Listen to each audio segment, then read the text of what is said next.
ओम श्री साई नाथाय नमः। श्री साई सच्चरित्र अध्याय 27। भागवत और विष्णु सहस्त्र नाम प्रदान कर अनुग्रहित करना। गीता रहस्य दादा साहिब खापर्डे। इस अध्याय में बतलाया गया है कि श्री साई बाबा ने किस प्रकार धार्मिक ग्रंथों को कर स्पर्श कर अपने भक्तों को पारायण के लिए देकर अनुग्रहित किया तथा और अन्य भी घटनाओं का उल्लेख किया गया है। प्रारंभ। जन साधारण का ऐसा विश्वास है कि समुद्र में स्नान कर लेने से ही समस्त तीर्थों तथा पवित्र नदियों में स्नान करने का पुण्य प्राप्त हो जाता है। ठीक इसी प्रकार सद्गुरु के चरणों का आश्रय लेने मात्र से तीनों शक्तियों ब्रह्मा विष्णु और महेश और परम ब्रह्म को नमन करने का श्रेय सहज ही प्राप्त हो जाता है। श्री सच्चिदानंद साईनाथ महाराज तो भक्तों के लिए कल्प तरु दया के सागर और आत्मा अनुभूति देने वाले हैं। हे साईं, तुम अपनी कथाओं के श्रवण में मेरी श्रद्धा जागृत कर दो। घनघोर वृषा ऋतु में जिस प्रकार चातक पक्षी स्वाति नक्षत्र की केवल एक बूंद का पान कर प्रसन्न हो जाता है, उसी प्रकार अपनी कथाओं के सार सिंधु से प्रकटित एक जल का एक कण का सहस्त्रांश दे दो, जिससे पाठकों और श्रोताओं के हृदय तृप्त होकर प्रसन्नता से भरपूर हो जाए। शरीर से सवेद प्रवाहित होने लगे, आंसुओं से नेत्र परिपूर्ण हो जाए, प्राण स्थिरता पाकर चित्त एकाग्र हो जाए और पल पल पर रोमांच हो उठे, ऐसा सात्विक भाव सभी में जागृत कर दो। पारस्परिक वैमनस्य तथा वर्ग अपवर्ग का भेदभाव नष्ट कर दो, जिससे वे तुम्हारी भक्ति में सिसके बिलखे और कंपित हो उठे। यदि ये सब भाव उत्पन्न होने लगे तो इसे गुरु कृपा के लक्षण जानो। इन भावों को अंतःकरण में उदित देखकर गुरु अत्यंत प्रसन्न होकर तुम्हें आत्मा अनुभूति की ओर अग्रसर करेंगे। माया से मुक्त होने का एकमात्र सहज उपाय अनन्य भाव से केवल श्री साईं बाबा की शरण जाना ही है। वेद वेदांत भी माया रूपी सागर से पार नहीं उतार सकते। यह कार्य तो केवल सद्गुरु द्वारा ही संभव है। समस्त प्राणियों और भूतों में ईश्वर दर्शन करने के योग्य बनाने की क्षमता केवल उन्हीं में है। पवित्र ग्रंथों का प्रदान करना। गत अध्याय में बाबा की उपदेश शैली की नवीनता ज्ञात हो चुकी है। इस अध्याय में उसके केवल एक उदाहरण का ही वर्णन करेंगे।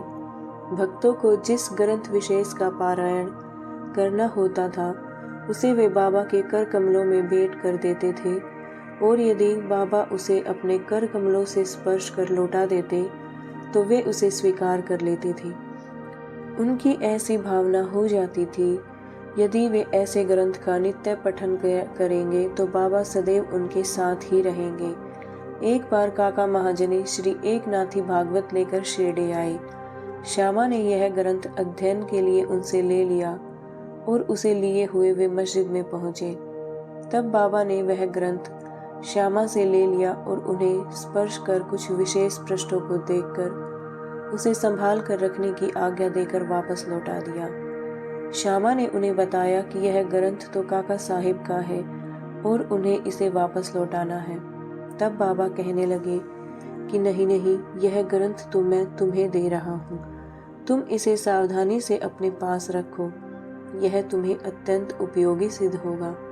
कुछ दिनों के पश्चात काका महाजनी पुनः श्री एकनाथी भागवत की दूसरी प्रति लेकर आए और बाबा के कर कमलों में भेंट कर दी, जिसे बाबा ने प्रसाद स्वरूप लौटाकर उन्हें भी उसे सावधानी से संभाल कर रखने की आज्ञा दी। साथ ही बाबा ने उन्हें आश्वासन दिया कि यह तुम्हें उत्तम स्थिति में पहुंचाने में सहायक सिद्ध होगा। काका ने उन्हें प्रणाम कर उसे स्वीकार कर लिया। श्यामा और विष्णु सहस्त्र नाम। श्यामा बाबा के अंतरंग भक्तों में से एक थे। इसका कारण बाबा उन्हें विष्णु सहस्त्र नाम प्रसाद स्वरूप देने की कृपा करना चाहते थे। तभी एक रामदासी आकर कुछ दिन शिरडी में ठहरा। वह नित्य नियमानुसार प्रातःकाल उठता और हाथ मुंह धोने के पश्चात स्नान कर भगवा वस्त्र धारण करता तथा शरीर पर भस्म लगाकर विष्णु सहस्त्र नाम का जप किया करता था। और बहुधा इन्हीं ग्रंथों को ही पढ़ा करता था। कुछ दिनों के पश्चात बाबा ने श्यामा को भी विष्णु सहस्त्र नाम से परिचित कराने का विचार कर रामदासी को अपने समीप बुलाकर उससे कहा कि मेरे उदर में अत्यंत पीड़ा हो रही है और जब तक मैं सोनामुखी का सेवन न करूंगा तब तक मेरा कष्ट दूर न होगा।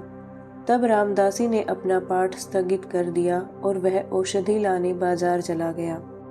उसी समय बाबा अपने स्थान से उठे और जहाँ पर वह पाठ किया करता था वहाँ जाकर उन्होंने विष्णु सहस्त्र नाम की वह पुस्तिका उठाई और पुनः अपने आसन पर विराजमान होकर श्यामा से कहने लगे कि यह पुस्तक अमूल्य और मनोवांछित फल देने वाली है, इसीलिए मैं तुम्हें इसे प्रदान कर रहा हूँ ताकि तुम इसका नित्य पठन करो। एक बार जब मैं बहुत रुग्ण था तो मेरा हृदय धड़कने लगा, मेरे प्राण पखेरु उड़ना ही चाहते थे कि उसी समय मैंने इस सद्ग्रंथ को अपने हृदय पर रख लिया। कैसा सुख पहुंचाया इसने मुझे। उस समय मुझे ऐसा ही भान हुआ मानो अल्लाह ने स्वयं ही पृथ्वी पर आकर मेरी रक्षा की हो।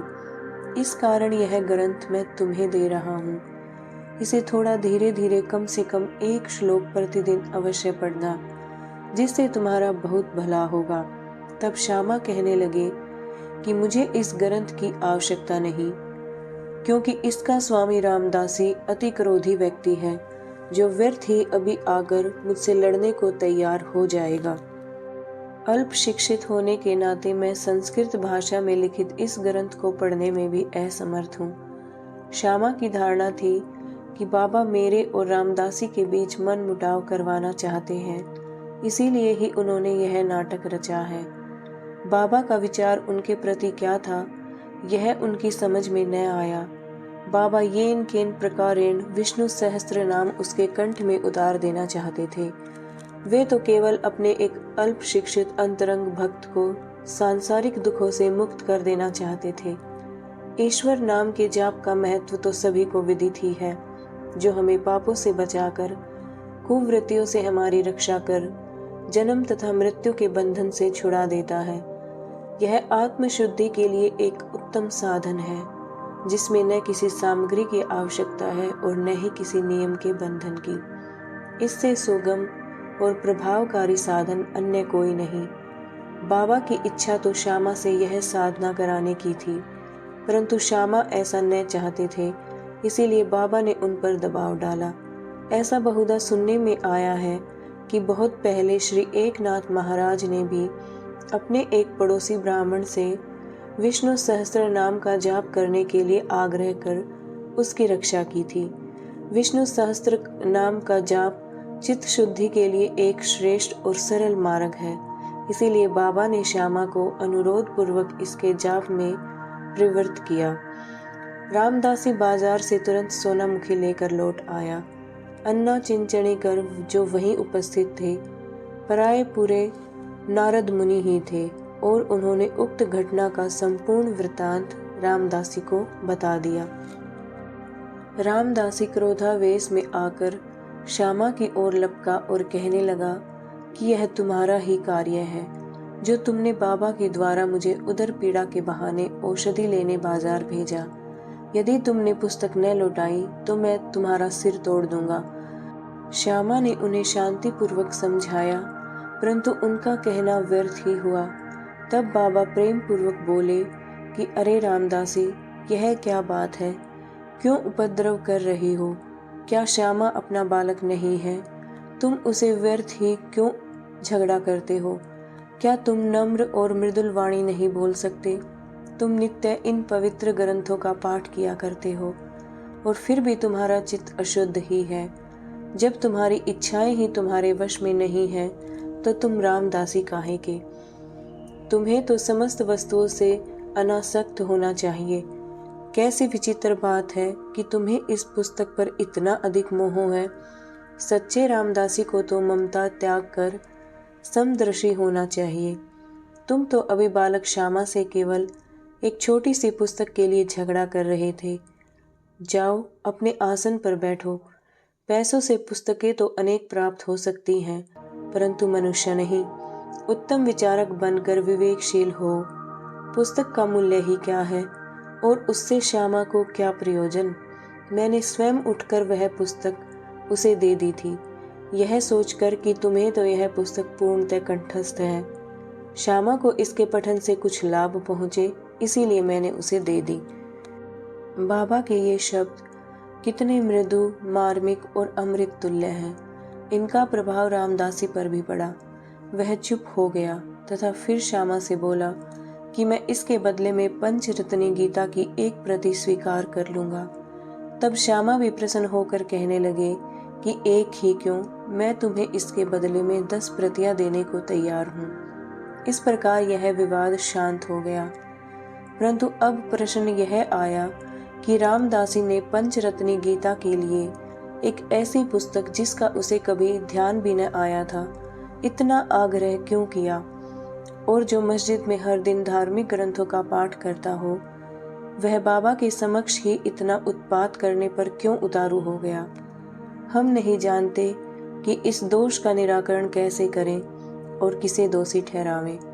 हम तो केवल इतना ही जान सके हैं कि यदि इस प्रणाली का अनुसरण न किया गया होता तो विषय का महत्व और ईश्वर नाम की महिमा तथा श्यामा को विष्णु सहस्त्र नाम के पठन का शुभ अवसर ही प्राप्त न होता। इससे यही प्रतीत होता है कि बाबा के उपदेश की शैली और उसकी क्रिया अद्वितीय है। श्यामा ने धीरे धीरे इस ग्रंथ का इतना अध्ययन कर लिया और उन्हें इस विषय का इतना ज्ञान हो गया कि वह श्रीमान बूटी साहिब के दामाद प्रोफेसर जी नार के MA को भी इसका यथार्थ अर्थ समझाने में पूर्ण रूप से सफल हुए। गीता रहस्य ब्रह्म विद्या अध्यात्म का जो भक्त अध्ययन करते हैं उन्हें बाबा सदैव प्रोत्साहित करते थे। इसका एक उदाहरण है कि एक समय बापू साहिब जोग का एक पार्सल आया जिसमें श्री लोकमान्य तिलक कृत गीता भाष्य की एक प्रति थी, जिसे काख में दबाए हुए वे मस्जिद में आए। जब वे चरण वंदना के लिए झुके तो वह पार्सल बाबा के श्री चरणों पर गिर पड़ा। तब बाबा उनसे पूछने लगे कि इसमें क्या है। श्री जोग ने तत्काल ही पार्सल से वह पुस्तक निकालकर बाबा के कर कमलों में रख दी। बाबा ने थोड़ी देर उसके कुछ पृष्ठ देखकर जेब से 1 रुपया निकाला और उसे पुस्तक पर रखकर जोग को लौटा दिया और कहने लगे कि इसका ध्यान पूर्वक अध्ययन करते रहो, इससे तुम्हारा कल्याण होगा। श्रीमान और श्रीमती खापर्डे। एक बार श्री दादा साहिब खापर्डे सकुटुंब शिरडी आए और कुछ मास वहीं ठहरे। उनके ठहरने के नित्य कार्यक्रम का वर्णन श्री साईं लीला पत्रिका के प्रथम भाग में प्रकाशित हुआ है। दादा कोई सामान्य व्यक्ति न थे, वे एक धनाढ्य और अमरावती के सुप्रसिद्ध वकील तथा केंद्रीय धारा सभा के सदस्य थे। वे विद्वान और प्रवीण वक्ता भी थे। इतने गुणवान होते हुए भी उन्हें बाबा के समक्ष मुंह खोलने का साहस न होता था। अधिकांश भक्तगण तो हर समय बाबा से अपनी शंका का समाधान कर लिया करते थे। केवल 3 व्यक्ति खापर्डे, नूलकर और बूटी ही ऐसे थे जो सदैव मौन धारण किए रहते तथा अति विनम्र और अति उत्तम प्रकृति के व्यक्ति थे। दादा साहिब विद्या अरण्यक स्वामी द्वारा रचित पंचदशी नामक प्रसिद्ध संस्कृत ग्रंथ, जिसमें अद्वैत वेदांत का दर्शन है, उसका विवरण दूसरों को समझाया करते थे। परंतु जब वे बाबा के समीप मस्जिद में आए तो वे एक शब्द का भी उच्चारण न कर सके। यथार्थ में कोई व्यक्ति, चाहे वह कितना ही वेद वेदांतों में पारंगत क्यों न हो, परंतु ब्रह्म पद को पहुँचे हुए व्यक्ति के समक्ष उसका शुष्क ज्ञान प्रकाश नहीं दे सकता। दादा 4 मास तथा उनकी पत्नी 7 मास तक वहीं ठहरी।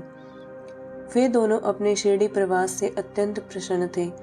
श्रीमती खापर्डे श्रद्धालु तथा पूर्ण भक्त थी, इसीलिए उनका साईं चरणों में अत्यंत प्रेम था।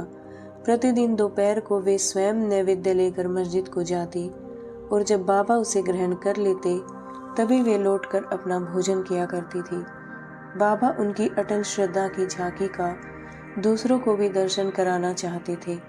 एक दिन दोपहर को वे सांझा, पूरी, भात, खीर और अन्य भोज्य पदार्थ लेकर मस्जिद में आई।